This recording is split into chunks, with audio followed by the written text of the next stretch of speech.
to your show.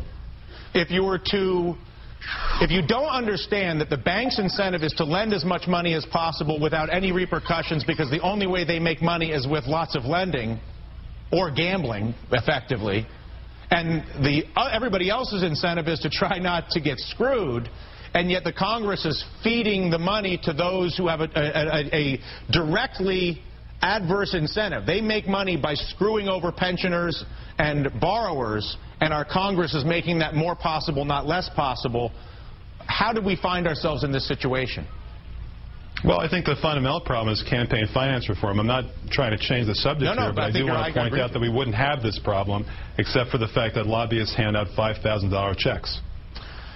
Bill, explain in the simplest sense why it is Alan Greenspan is so directly responsible for creating this con. Well, first of all, let me say, Dylan, yours was one of the most succinct explanations of the problem that I've heard, so that was quite a good send-up that you did.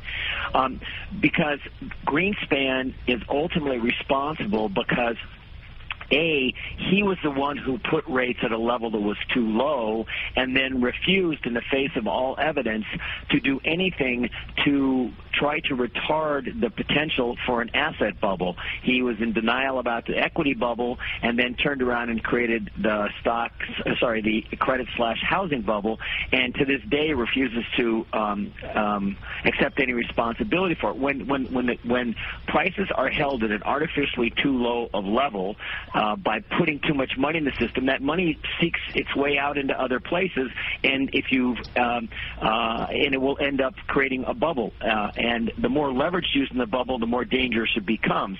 Greenspan not only made the interest rates too low, he advocated the policies and he cheerled for the housing bubble, for instance. He made a speech where he tried to explain why housing could not possibly be a bubble.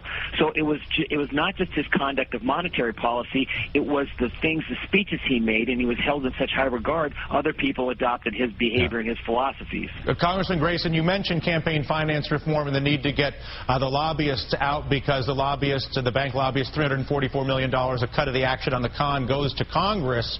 Are you as cynical as that would suggest, that basically Congress knows that they should create transparency and capital requirements, which would end the ability for there to be a con like this, but refuses to do so because they're afraid of losing those checks?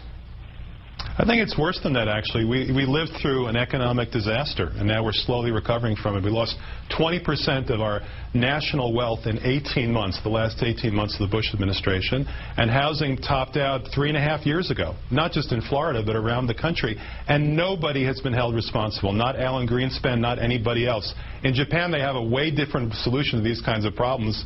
It's called Harry-Carry. I think what confuses people at this point, Congressman, and having been talking about this incessantly for a few years now, most people, if you look at the polling, understand at least enough of this to know that Congress works for the banks, not for the American people, and yet Congress still seems phenomenally willing to drag its feet in addressing this. Harry-Carry may be interesting or nice. We're probably not going to see it. We live in a democracy where we're told we elect people who look out for our interests, and yet the same people are creating laws that allow this group to con the American people out of the largest transfer of wealth in the history of the world with no consequences. Are you suggesting special interests have so much control that our government literally is willing to facilitate that level of wealth transfer with no consequences? I think that's a fair statement, and I would add to what was said before that we've got the creation of the idea of too big to fail under Alan Greenspan. We've got him gunning the economy through the Y2K money supply increase that led to economic disaster within 4 months. He made mistake after mistake after mistake, and what we never hear from any of these people is, I'm sorry. We don't even hear that. And I think it's because the system is enslaved. Yes, that's right. And the Senate bill, unfortunately, does that. The Senate bill takes whatever possibility there is of somebody who's actually looking out for the consumer and puts that in, of all places, the Federal Reserve as the one responsible to do that. The Federal Reserve, which is actually run by big banks, it's governed by big banks. They choose the people who occupy the seats of power in each regional bank. Yeah, and yet we're going to be giving them more power. Go ahead, Bill. Dylan, you know, if the American banking system, if the directors and higher-ups there were held personally liable for some of the problems, as they are in Brazil, for instance, and as they used to be in this country 70 years ago, then you might get a level of oversight on the banks and have them pursue policies that we would wind up finding less odoriferous. It's not that difficult. You just have to make the guys in charge personally liable for some of the problems, and some of this behavior would go away. Any chance of that, Congressman? Yes, in fact, we're working on a bill to do exactly that, and we've examined what happens in other countries when they make the kinds of mistakes we've seen the last few years in America. And it's not a pretty picture for the people in charge, either in Wall Street or in the Capitol. Listen, Congressman, we appreciate your efforts on our behalf to correct for the con and get the money back and fix the system. And Bill,